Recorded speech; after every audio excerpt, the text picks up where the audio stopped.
Hello viewers, a very good morning and welcome to Africa and Beyond Television Network. And this morning we are taking a look on what is happening in the nation of Zimbabwe. Christopher Mutsvangwa is going to face off with Victor Matemadanda for the chairmanship of the War Veterans Association of Zimbabwe. And remember, this is a very critical arm in terms of controlling the affairs of ZANU-PF because Team Rakabva Kuhondo is controlled by these people. Chairmanship is very critical and very important at this point in time. Remember, some of the war veterans, they've came out to criticize President Emmerson Mnangagwa's leadership, Christopher Mutsvangwa's leadership. In the recent interview of a war veteran, he actually blasted President Emmerson Mnangagwa, which means there is a quota or there is a faction of the war veterans which is fighting in a different corner, fighting the faction of President Emmerson Mnangagwa. President Mnangagwa is going to place a fight, is not going to let the chairmanship slip out of his hands just like that. But Christopher Mutsvangwa has been problematic and is not loved as the chairperson of the war veterans. Whilst Victor Matemadanda, who has been in Mozambique, is becoming the darling of the war veterans overnight. So this is the story. This is what we need to take a look upon right here and understand what is really happening. He shared his manifesto, and the election is coming this June. It is going to be a moment of madness within the ZANU-PF cycles because this is yet another chance for them to redefine their future, to see who and who is going to be leading them. If Christopher Mutsvangwa loses this, then they have lost grip in terms of succession or the issues of succession of Emmerson Mnangagwa. This is a problem because if you lose the constituents of the war veterans, you are in trouble. Kosa says Victor Matemadanda is a war veteran chairperson post. The war veterans will have their congress in Gweru Midlands on 14th to 16th June. This is a very sensitive post that plays a critical role in ZANU-PF succession battle. All ZANU-PF factions are watching this Congress very closely.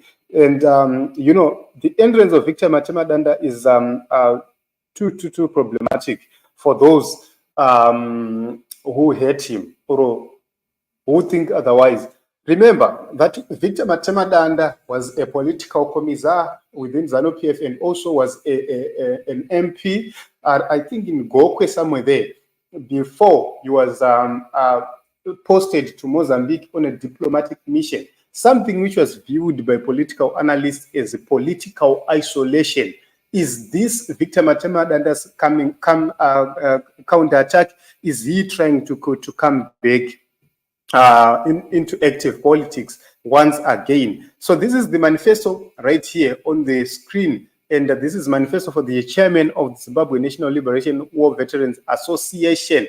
And we need to take a look on 6 key issues which Matemadanda is raising. He's raising the issue of upholding the legacy of the liberation struggle, advocating for veterans' rights. And number 3, fostering unity and reconciliation. Number 4, championing social justice and economic empowerment. Number 5, engaging in participatory democracy.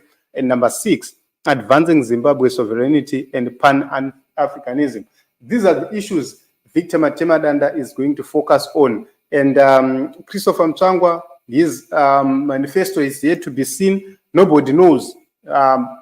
Besides talking, speaking, blabbing, nobody knows the next step of Christopher Mutsvangwa. Remember that when he fell out with Emmerson Mnangagwa, a lot happened. He was fired as a minister of the war veterans, which means he's not wanted there. And soon after being fired, we started to hear somebody who was calling himself an acting chairperson coming in to blast him left, right, and center, which means all these things were choreographed against him. Odds are against him. And, when things are like that within ZANU-PF, you are in the cold, you are in the darkness, and you are on your own. Is he going to be stripped yet again another powerful post which he holds? Remember, Chris Angari minister, Angari chairman, War Veterans, as well as ZANU-PF spokesperson, which means he was holding very critical post, a very important post, but he has been stripped the ministership, and now he is also getting stripped the chairmanship. So this is the problem within ZANU-PF. When they want you for sure. They want you for real. But is Christopher Mutsvangwa worthy to be at the helm of the War Veterans Association? Personally, in my own view, I don't think that Christopher Mutsvangwa was worthy to be in that post. I don't see Christopher Mutsvangwa as somebody who cares about what happens to the war veterans. War veterans have been crying for a very long time, and nobody seemed to be coming onto their side. Christopher Mutsvangwa wasn't there at when they needed him the most. He was fighting his own battles, fighting for his own legacy and his own positions. So it's said, Team Zimbabwe, that we continue to see the same people. Personally, I never wanted to see even Matemadanda trying to fight for this position. But remember, Matemadanda is believed to be an enemy of Emmerson Mnangagwa, which means to others it's a plus because they know for sure kuti vanenge vawana munhu wavo. So if you read in terms of how they want to uphold the legacy of the liberation struggle, you want to honor the sacrifices of fallen comrades and to ensure that their contributions to the nation's freedom are never forgotten. These comrades, guys, they have been remembered for a very long time. When I say for a very long time, I don't mean the real war veterans. I mean these bogus war veterans who just pop out from somewhere. They were driving some taxis somewhere, and they never participated in the liberation struggle to the fullest. Yet they are the most recognized. Vana baba vedu vakanga vari kuhondo, who are the real liberators of Zimbabwe, are not even considered anyway. You know, this is the problem. The people who really faced the Smith regime, as Vanamjiba, Vanachimhido, Anani, Vanambia vedu, they are not recognized. And we continue to hear about honor of sacrifices of fallen comrades. Who are these fallen comrades? Are these comrades the comrades at the National Heroes Acre, or these are the comrades who suffered during the liberation struggle? Some of them were dying one by one in the villages without any recognition. It's said. And he talks about guaranteeing the documentation and preservation of history of our struggle and the memorization of general and specific contributions to our cadres. Just remember, a few days ago or a few months ago, we were told about vanhu vakarwa hondo zvichinzi munyorese mazita. After manyoresa mazita, you will be recognized. A lot will happen to you. What happened? Nothing happened to these comrades. They are still isolated. They are still on their own. These are the problems which we always speak against, because the leaders are not serious. They are not eager to address these issues. What about advocating for the veterans' rights? He says that he's going to advocate for the veterans' rights. Which rights do they care about? Because Mao veti kutaura chokwadi anaminda, except for Madara are connected. Mao vets anaminda. They are being evicted left, right, and center. We have them in our villages who are facing eviction right now from the government of Emmerson Mnangagwa. These are Chingwizi victims, Kunemao veterans who are facing eviction right now. Some of them have fallen already, and their families are facing eviction.